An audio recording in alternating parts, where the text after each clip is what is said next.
New York میں مسلم community کی جانب سے امام احمد علی کی خدمات کو سراہنے کے لیے اعزازی تقریب کا انعقاد کیا گیا۔ تقریب میں پاکستانی و کشمیری کمیونٹی شریک ہوئی۔ موسی مرض کرونا وائرس نے دنیا بھر میں تباہی مچا رکھی ہے۔ اس مشکل گھڑی میں کچھ لوگ ایسے بھی ہیں جنہوں نے انسانیت کی بے لوث خدمت کی اور کمیونٹی کی جانب سے ان کی خدمات کو بے حد سراہا گیا۔ ایسے ہی نیو یارک کی مسلم کمیونٹی سے تعلق رکھنے والے امام احمد علی کی خدمات کو سراہنے کے لیے مسلم کمیونٹی کی جانب سے ان کے لیے اعزازی تقریب کا انعقاد بروکلن کے علاقے کونی آئلینڈ ایوینیو پر واقع پاکستان ہاؤس میں کیا گیا۔ امام احمد علی نے کرونا وائرس سے جاں بحق ہونے والے مسلم افراد کو غسل اور تدفین کے لیے خدمات انجام دیں۔ اس موقع پر کمیونٹی نے الریان فیونرل سروسز کی کاوشوں کو بھی سراہا۔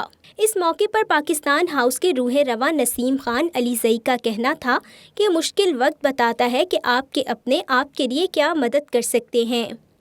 جیسا کہ ہم سب جانتے ہیں کہ کرونا کا جو سیزن گزرا ہے یہاں پہ، اور اس دوران علماء تو یہاں پہ بہت ہیں، بہت سارے امام بھی ہیں، بہت سارے لوگ ہیں، لیکن کہتے ہیں جب مشکل کا ٹائم آتا ہے تو اس موقع پہ جو کھڑا ہوتا ہے وہی ہماری کمیونٹی کا، ہماری قوم کا ہیرو ہوتا ہے، اور وہی سب کچھ ہوتا ہے۔ تو آج ہماری خوش نصیبی ہے کہ ہم نے انوائٹ کیا ان کو اور پاکستان ہاؤس میں، اور یہ تشریف لائے۔